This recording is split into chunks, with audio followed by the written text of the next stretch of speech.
Non-tariff barriers, or NTBs. Today, tariff barriers are often criticized around the world. Non-tariff barriers are now increasingly the weapon of choice in trade wars.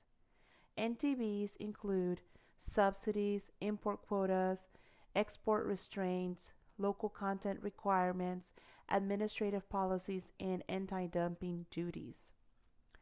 Subsidies, as noted earlier, are government payments to domestic firms. Similar to their colleagues in Japan, European farmers, who represent 2% of the EU population, are masters of extracting subsidies. The EU's Common Agriculture Policy cost European taxpayers $150 billion per year, eating up 40% of the EU budget. European consumers do not like CAP, and governments and farmers in developing countries eager to export their foodstuffs to the EU hate it. Import quotas are restrictions on the quantity of imports. They're worse than tariffs because foreign goods can still be imported if tariffs are paid. Quotas are thus the most straightforward denial of absolute or comparative advantage. For example, between '03 and '09, Australia annually exported 770,000 head of live cattle to Indonesia, to the delight of Indonesian beef lovers. However, since '09, import permits suddenly became harder to obtain. A quota of only 500,000 head of imported cattle was set for 2011. For Indonesia, a densely populated island nation, importing beef from a sparsely populated cattle country next door would tap into Australia's comparative advantage and would be win-win for both countries. But with this shrinking quota, Aussie cattle exporters are devastated, and Indonesian beef lovers have to put up with skyrocketing prices. And some of them may just have to simply quit eating beef. Important question is, how do import quotas affect businesses and consumers in both the importing and the exporting countries? Keep that question in mind.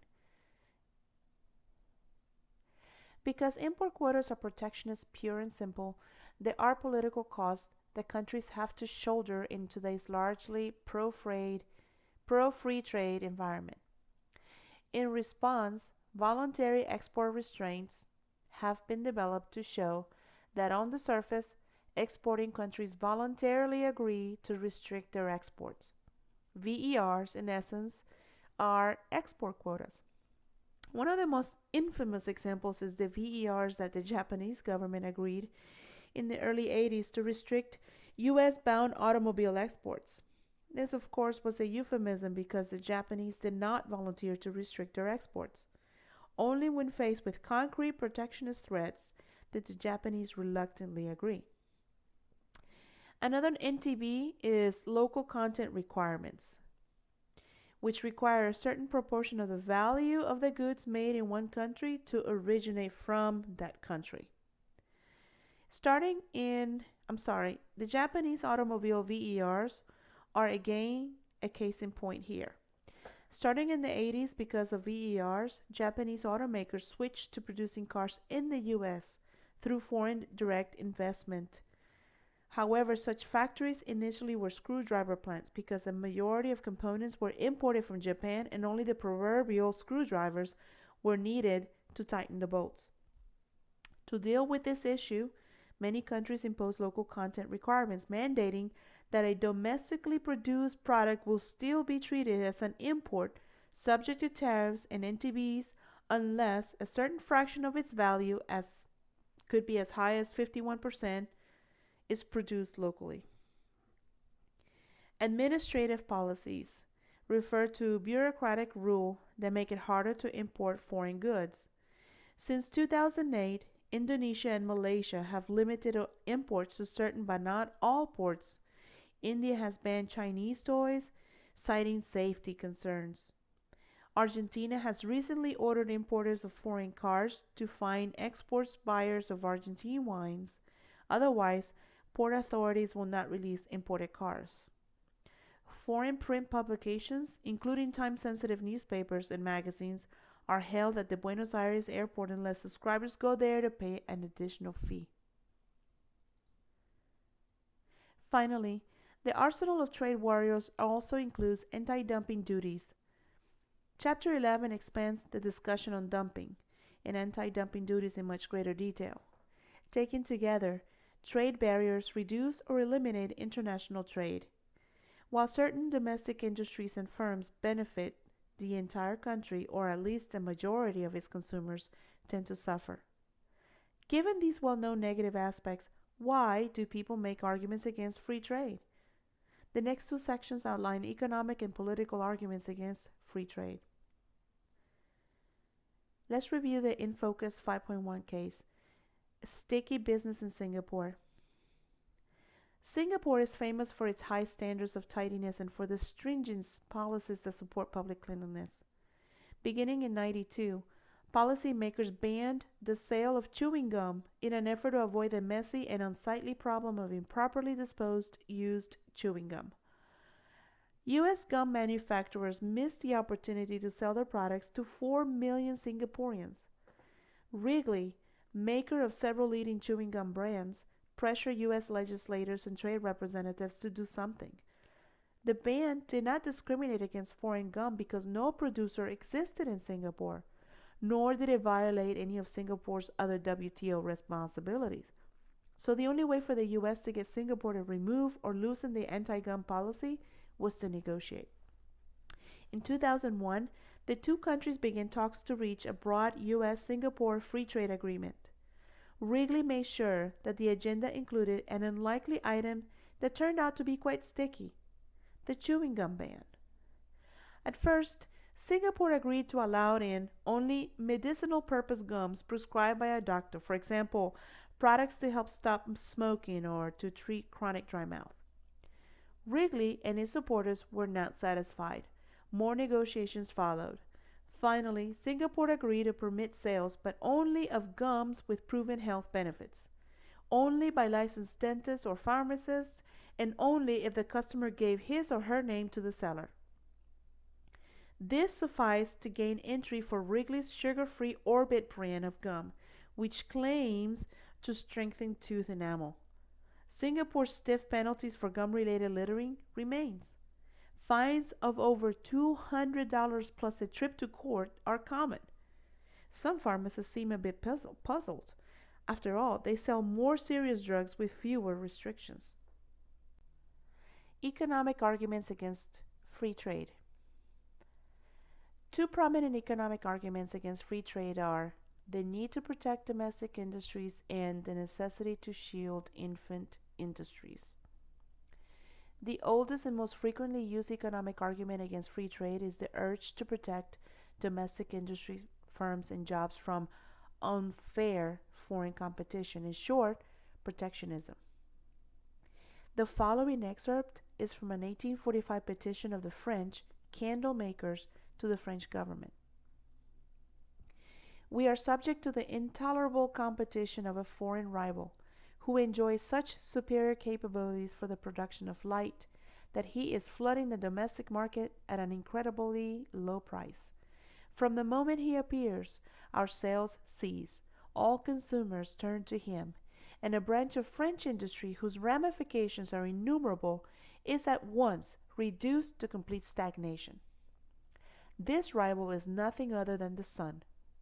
We ask you to be so kind as to pass a law requiring the closing of all windows, skylights, shutters, curtains, and blinds, in short, all openings, holes, chinks, and fissures through which sunlight penetrates. Although this was a hypothetical satire written by a French free trade advocate, Frédéric Bastiat, 160 years ago, these points are often heard today. Such calls for protection are not limited to commodity producers like candle makers. Highly talented individuals, such as American mathematicians and Japanese sumo wrestlers, have also called for protection. Foreign math PhDs grab 40% of U.S. math jobs, and recent U.S. math PhDs face a jobless rate of 11%. Thus, many American math PhDs have called for protection of their jobs. Similarly, Japanese sumo wrestlers insist that foreign sumo wrestlers should not be allowed to throw their weight around in Japan. Another argument is the infant industry argument.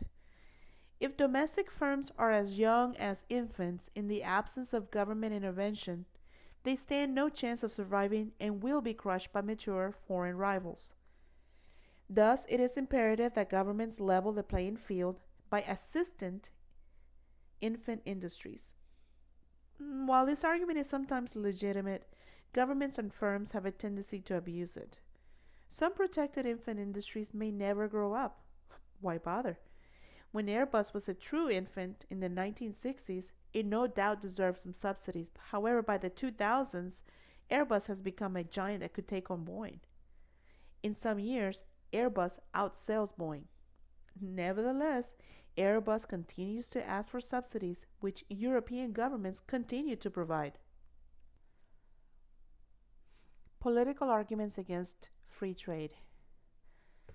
Political arguments against free trade advance a nation's political, social, and environmental agenda regardless of possible economic gains from trade. These arguments include national security, consumer protection, foreign policy, and environmental and social responsibility. First, national security concerns are often invoked to protect defense related industries. Many nations fear that if they rely on arms imports, their national security may be compromised if there are political or diplomatic or disagreements between them and the arms producing nation. France has always insisted on maintaining an independent defense industry to produce nuclear weapons, aircraft carriers, and combat jets. While the French can purchase such weapons at a much lower cost from the US that is eager to sell them, the French answer has usually been no thanks. Second, consumer protection has frequently been used as an argument for nations to erect trade barriers. In the early 2000s, a single case of mad cow disease in Canada led the US to completely ban beef imports from Canada. In another example, American hormone-treated beef was banned by the EU between 89 and 95 because of the alleged health risks. Even though the US won a WTO battle on this, the EU has still refused to remove the ban. Third, foreign policy objectives are often sought through trade intervention. Trade embargoes are politically motivated trade sanctions against foreign countries to signal displeasure. Many Arab countries maintain embargoes against Israel. The US has embargoed against Cuba, Iran, North Korea, Sudan, and Syria. In 2009, DHL paid a record fine of $9.4 million because it had violated US embargoes and sent shipments to Iran, Sudan, and Syria. According to a US Treaty Department statement, DHL may have conferred a significant economic benefit to these sanctioned countries that potentially created extraordinarily adverse harm. What are such dangerous shipments? Condoms, Tiffany jewelry, and radar detectors for cars, according to the same Treasury Department statement. Finally, environmental and social responsibility can be used as political arguments to initiate trade intervention against certain countries.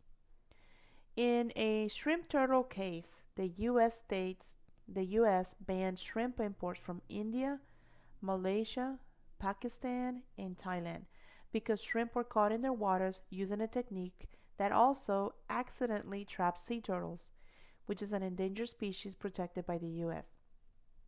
These nations were upset and brought the case to the WTO, alleging that the US invoked an environmental law as a trade barrier.